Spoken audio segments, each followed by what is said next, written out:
Hello everybody, welcome to WhatCulture Gaming. I'm Scott, joined by Josh.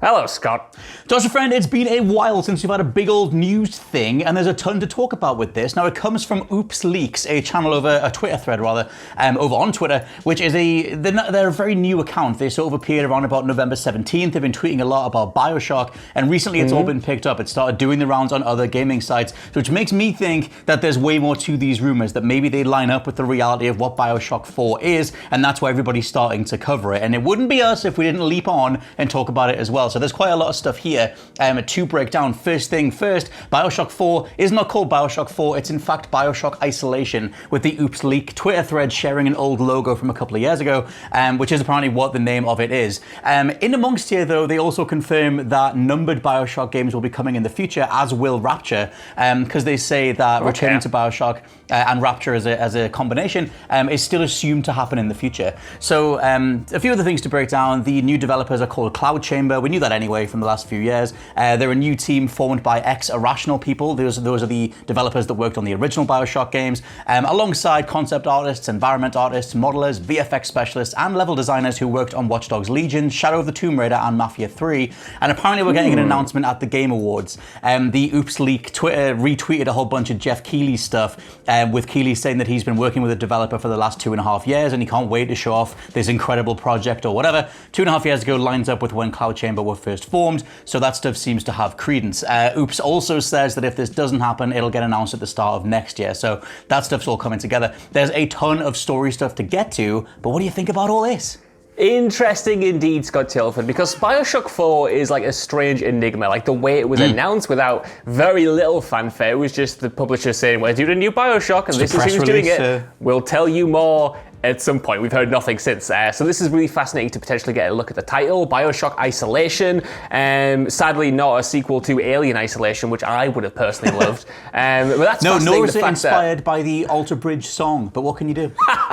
Would never have put that together, and that's why I love you that you did. But it's strange that they're doing this as a subtitle, but then, like you said in the leak, also left it open that a numbered title would potentially return to Rapture. That's kind of fascinating that they have apparently this one big plan, because for me, as much as I love Rapture and as much as I love Bioshock, Rapture's it's not done necessarily. There's so many places you could jump into that history and kind of have a good time, but I want to see new places. I want to see imagination. Like my favorite thing about Bioshock Infinite was that obviously it stayed true to the original 2 games, but it gave you this whole new canvas to play on, and I want to see new cities going forward. And while I'm not averse to going back to Rapture like the Infinite DLC did, it's fascinating that the Rapture games are going to be numbered and the other stuff is going to be subtitled. For me, I'd almost do it the other way around. Well, I guess this lets them do a whole bunch of different spin-offs and just pick a random city type or art direction or whatever and just do infinite Bioshocks, like Ken Levine once said at the end of Bioshock Infinite. So you said you like cities. How about 2 cities in one? The new location for Bioshock Isolation is 2 cities directly on top of each other, which is literally one on top of each other, one being underground, the other over city being directly above. It's described as a dystopian city. We have 2 cities with radically different ideologies, one located underground right below the other, both sharing a flip-side border zone with an unleashed vertical war happening between the 2. So it's very cyberpunk. To me, it's very Final Fantasy VII. It's also very Arcane, if you're watching Arcane. So the top layer is described as a free and wealthy society run by a successful entrepreneur, which made me think of a YouTuber, to be honest, with the bottom half an isolated underground city led by a dictator waging a vertical war. And the middle layer is described as the war constantly going on between the 2 halves, which is literally the way that Arcane goes over the first season, but it's archetypal, cyberpunky, class warfare type stuff, and it makes sense to try and approach something like, to have the Bioshock spin on that stuff. They've not done a dystopian city before, and also there's a whole bunch more here about the open world itself and the way that things will be laid out across that world. There's a main linear story, but there's also very engaging side quests. It seems like they're going to be painting a much wider canvas for this thing than they've done before. So back in 2019, the Oops Leaks thread shared what was one of their design docs when they must have been giving like a PowerPoint presentation or something like that to the rest of the team, and they cited 4 specific books that were their inspirations. I don't know these books because I barely read, but there is The City and the City, We, Shantaram, and Citizen Kane. Now, I've not even seen the movie Citizen Kane, but those are the 4 books described as influence, which is interesting because the original Bioshock was famously, inspired to be created and was then a critique of and ran sans Atlas Shrugged, again, not Reddit, big old thing, but Bioshock has a history with books and novels and being very, educational, academically fueled, and it seems like their heart's in the right place. Last thing, I already mentioned the open world stuff, the main linear story, captivating side quests. Oops Leaks makes a point of saying there is almost no backtracking. There's innovative sandbox combat, a faction system, and a living world that will change as you progress. That is, there's so much to just jump into from what you've thrown out there, but that particular endpoint is quite fascinating because I suspected, going off the zero knowledge that we had, I suspected it might be open world the next game. I thought they might have moved into a kind of sandbox where there is a lot of backtracking and you're getting familiar with a bunch of different areas, but if they're not doing that, that is really, really interesting. Going to the novel selection, I'm really surprised to not see A Tale of Two Cities there, because considering this seems like A Tale of Two Cities, they could have subtitled it that. That idea of setting it in this kind of like weird vertical space, like you said, even though that's quite intriguing, it's not necessarily new to, formulate a world around class divides in that way. It makes me personally think of something like Snowpiercer, where you have, the underclasses at the back of the train and you have the upper classes at the front in the films about moving through those sections of the train and how it reflects the different, wealth status of the people involved and stuff. But still,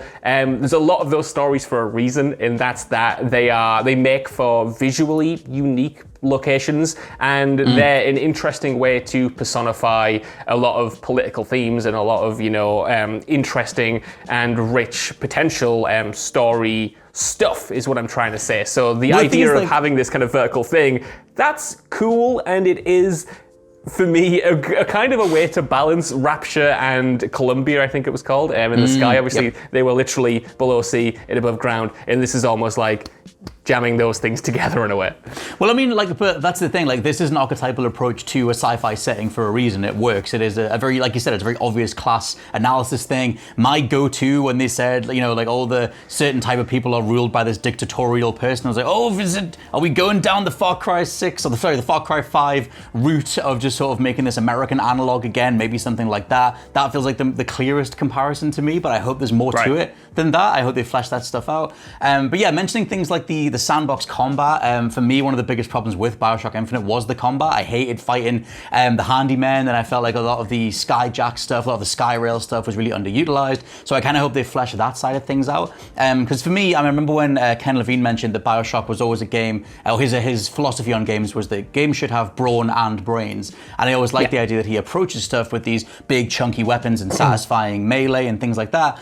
But for me, Infinite completely dropped the ball, and I've never really enjoyed circling around big daddies in the regular Bioshocks either. And Levine's not involved in this project, but I hope that they do upscale or uptick the combat to make it more responsive, give you more options, things like that, especially if you're in a bigger space than ever. Last thing to mention here is that Ken Levine himself is not involved in the project whatsoever. He's off doing his own thing and has been since about 2013 or 2014 when Irrational initially split. He formed Ghost Story Games, or Ghost First Games. They're called something like that. Ghost Story Games, I think. Yeah. Ghost Story Games. Where his whole thing, Ghost in the title. I know, his whole thing is putting together a whole new way of doing narrative in video games. Apparently it's very tile set based, it's very improvisational based on whatever you do, various other things change, and he reckoned it was a whole new way to approach video game storytelling overall. So we've still got that coming alongside Bioshock going forward, whether or not that's at the Game Awards or whether it's a 2022 thing or whatever. That's what Ken Levine's doing. He's got nothing to do with the next Bioshock installment. That is entirely 2K on publishing and the new dude's Cloud Chamber on development. So yeah, I guess what do you think of the way that it might play? Like what's the areas of improvement for you with Bioshock?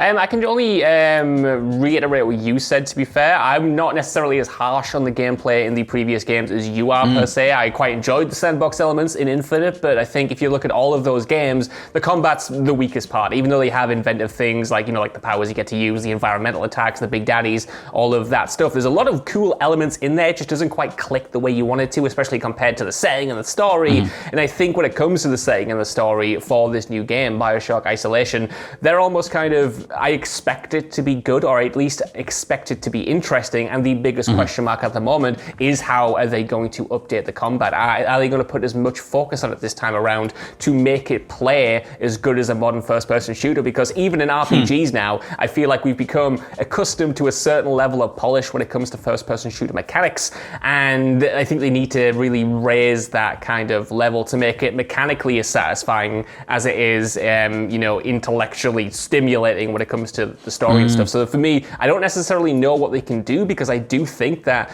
again, reiterating what I said, that they have really interesting core components they can pull from. It's just tightening them up and making it flow and feel more visceral. I've got in the dark now. Ken Levine is stopping me from talking. The news window is closed, the lights are off. Josh Brown has contributed as much as he can on a given day, and we must move on. But still, that is also the end of the news itself. But yeah, let us know what you think down in the comments below. Hopefully we see more in the next couple of weeks, or at least we'll know more across 2022 regardless. For now, I've been Scott from WhatCulture.com. I've been Josh from WhatCulture.com. And we'll catch you next time. Bye-bye. Bye.